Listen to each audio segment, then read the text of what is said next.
Video is to tell you how to get your volume controls working again on your Amazon Fire TV item. So anyhow, if you have this particular remote control that has right here the plus and minus, let me turn that light off.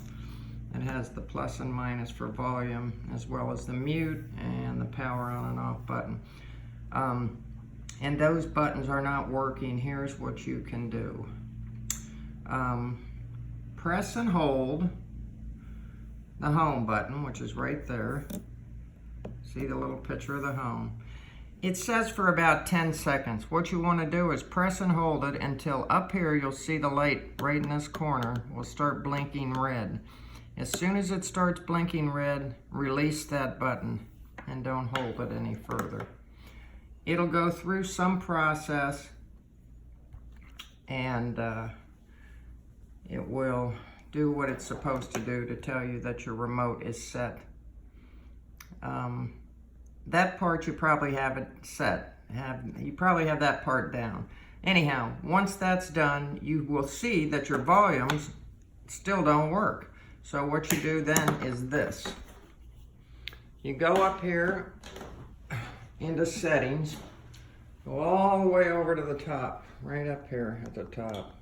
Go across till you go. And do this right after you do the other, after you reset the remote with the 10-second hold.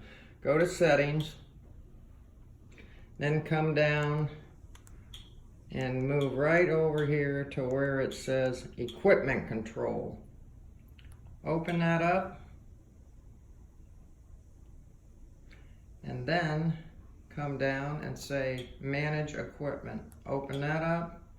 Come down to where it says TV, open that up, and then come down here. Now mine is set, so I'm not going to change it, but you'll see that it says add TV or something, whatever it says. If it says change TV, just click on that, and this will start. See, the setup guide, just follow through.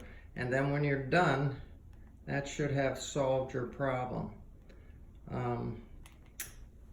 Now remember, I did this before and I figured it out pretty much, but my remote I did not reset and it didn't work. So what you want to do is first you want to take the remote and hold that home button down till that red light up here in the corner comes on. As soon as the red light comes on and starts blinking, let go of the button. Don't keep holding it. And as soon as it's done doing its thing, then come back and go right up to your settings on the Fire Stick. Once again, settings, over here to equipment control, down here to manage, TV, and I've got it set to mine, so over there to the right you can see it'll tell you your TV. Mine says, but I don't want to change it. So that's where you go through that process, and you should be all set. Okay, good luck. Bye-bye.